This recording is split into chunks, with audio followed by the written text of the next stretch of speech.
امروز چهارشنبه 16 آذر، خیابون حضرتی شیراز. اعتصاب کامل مغازه‌داران.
آذان مریوان اعتصاب سراسری 100%.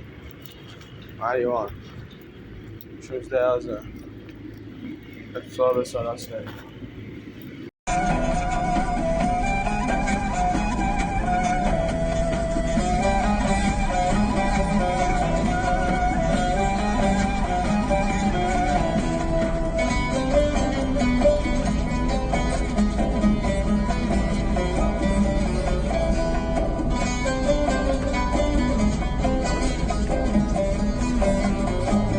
ئاسا شەید بووم زۆریشی بریندار لە خوێن و خەمگەمساوە لە خوێن و خەمگەوساوە باڵای ئەو کوردەوار ڕیش درێژی ئەبا شۆڕ ئەو فەلەسی چاومارە ڕقی لە گەلی کوردە ڕقی لە گەلی کوردە ناو دڵی بۆ سوژارە لە ڕۆژ هەڵات پاساغی باشوورمەجێ هەوا